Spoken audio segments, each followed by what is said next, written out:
দর্শক, গুলশানের সেই আলোচিত চাঁদাবাজির ঘটনাটা মনে আছে? যে চাঁদাবাজির সঙ্গে নীলা মার্কেটে হাঁসের মাংস খেতে যাওয়া, না পেলে ওয়েস্টিনে হাঁসের মাংস খেতে যাওয়া গল্পগুলো তৈরি হয়েছিল এবং সেই গল্পগুলো বেশ চমক সৃষ্টি করেছিল। ওয়েস্টিনে হাঁসের মাংসের বিল কে দেয় সেই প্রশ্নও এসেছিল এবং সেই চাঁদাবাজির ঘটনায় আলোচিত চাঁদাবাজ রিয়াদকে নিশ্চয়ই আপনাদের মনে আছে। তার পুরো নাম আব্দুর রাজ্জাক বিন সোলাইমান ওরফে রিয়াদ। ছোটোখাটো নাম না কিন্তু, আব্দুর রাজ্জাক বিন সোলাইমান ওরফে রিয়াদ। এই ভদ্রলোক প্রফেসর ইউনূস সরকারের আমলে মেটিকুলাস ডিজাইনে এত বড় মামলা থেকেও জামিন পেয়েছিলেন, অথচ সাংবাদিক আনিস আলমগীরকে বিনা অপরাধে আমরা দেখেছি যে তাকে রিমান্ডে পর্যন্ত নেওয়া হয়েছে এবং তাকে জামিন দেয়া হয়নি।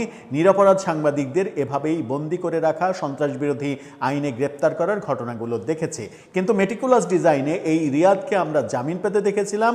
এমনকি এই যে নির্বাচন হয়ে গেল, সেই নির্বাচনে বিভিন্ন জায়গায় বিলবোর্ড ফেস্টুন তার ছবি দিয়ে তৈরি করে সাঁটাতেও দেখেছিলাম এবং সেই বিলবোর্ড ফেস্টুনে তিনি হ্যাঁ ভোটের ক্যাম্পেইন করেছিলেন প্রফেসর ইউনূসের পক্ষ হয়ে।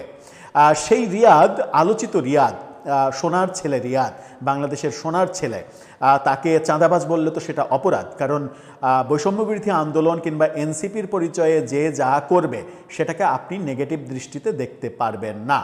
এটাকে খুবই স্বাভাবিকভাবে দেখতে হবে যে ভোরবেলায় আপনার খাওয়ার কিছু নেই, আপনি চলে গেলেন নীলা মার্কেটে হাঁসের মাংস ফুরিয়ে গেছেন, তারপর হাঁসের মাংস ফুরিয়ে গেছে, চলে আসলেন ওয়েস্টিনে, ভোরবেলায় ওয়েস্টিনে নাস্তা করলেন। ব্যাপারগুলোকে খুবই স্বাভাবিকভাবে আপনাকে নিতে হবে। সেই রিয়াদ জামিনের পরে আবারও আর একটা কেলেঙ্কারিতে ধরা পড়েছেন, গ্রেপ্তার হয়েছেন এবং গিয়েছেন আবার জেলে। এবার কিন্তু প্রফেসর ইউনূসের সরকার ক্ষমতায় নেই, এবার নতুন সরকার, বিএনপি সরকার। এবার কি সহসা জামিন হবে তার? কিংবা ওই যে 40 লক্ষ টাকা চাঁদাবাজি সাবেক এমপি শাম্মীর বাসায় গুলশানে এবং তার সিসিটিভি ফুটেজ বেরিয়ে আসা, তার নেপথ্যের অনেক কাহিনী বেরিয়ে আসে এবং সেগুলোকে ধামাচাপা দেওয়ার অন্তর্বর্তীকালীন সরকারের চেষ্টা, সেগুলো কি বেরিয়ে আসবে? চলুন একটু জেনে দেখি কোন অভিযোগে, কোন কুকাম করে আবারও তিনি ধরা খেলেন, আবারও তিনি জেলে গেলেন। থাকবেন পলিটিক্স টিভির নিয়মিত আয়োজনে।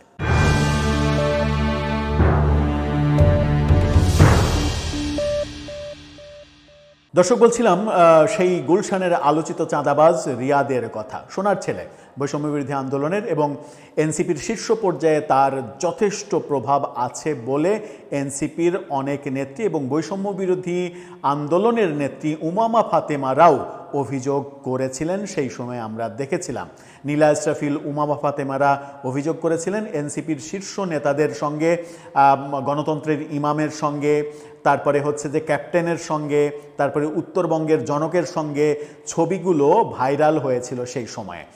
সেই রিয়াদ এবার হত্যা চেষ্টা মামলায়, জাগো নিউজের শিরোনামটা দেখে নিন, সেখানে বলা হচ্ছে হত্যা চেষ্টা মামলায় রিয়াদ সহ 4 জন কারাগারে। হত্যা চেষ্টা কাকে করলেন তিনি?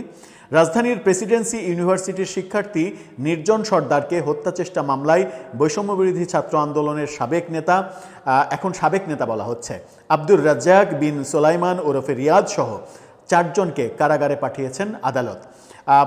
ঢাকার মেট্রোপলিটন ম্যাজিস্ট্রেট দিলরুবা আফরোজ তিথি শুনানি শেষে এই আদেশ দিয়েছেন। কারাগারে পাঠানো অন্য 3 জন রিয়াদুল হাওলাদার, আলিফ আহমেদ আশিক ও সায়েম শিকদার। তারা সবাই একই বিশ্ববিদ্যালয়ের শিক্ষার্থী। বৃহস্পতিবার রাত 8:30টার দিকে অভিযান চালিয়ে অভিযুক্তদের গ্রেপ্তার করেছিল পুলিশ। গত বছরের 26 জুলাই রাজধানীর গুলশানে সাবেক সংসদ সদস্য শাম্মী আহমেদের বাসায় চাঁদাবাজির অভিযোগে গ্রেপ্তার হয় এই আলোচিত অন্যতম জুলাই যোদ্ধা। আদালত সূত্রে জানা যায়, গ্রেপ্তার 4 জনকে আদালতে হাজির করে তাদের কারাগারে আটক রাখার আবেদন করেন মামলার তদন্ত কর্মকর্তা ও গুলশান থানার উপপরিদর্শক আরমান আলী। আসামি পক্ষের আইনজীবীরা জামিনের আবেদন করলে উভয় পক্ষের শুনানি শেষে জামিন নামঞ্জুর করে তাদের কারাগারে পাঠানোর নির্দেশ দেওয়া হয়। 1 মার্চ আবার শুনানির জন্য পাঠানো হয়। মামলার অভিযোগে যেটা বলা হয়েছে সেটা হচ্ছে যে কি, মামলাটা কি, নির্জনের সঙ্গে অভিযুক্তদের পূর্ব শত্রুতা ছিল। বৃহস্পতিবার বিকেল 3:30টার দিকে বিশ্ববিদ্যালয়ের 4র্থ তলার 412 নম্বর কক্ষে তাদের মধ্যে কথা কাটাকাটি হয়। বিশ্ববিদ্যালয়ের স্থায়ী ক্যাম্পাস ও সমাবর্তনে অংশগ্রহণ বিষয় নিয়ে আলোচনার এক পর্যায়ে পরিস্থিতি উত্তপ্ত হয়। অভিযোগ অনুযায়ী এক পর্যায়ে রিয়াদের নির্দেশে রিয়াদুল ও সায়েম চেয়ার দিয়ে নির্জনের পিঠ ও বুকে আঘাত করেন।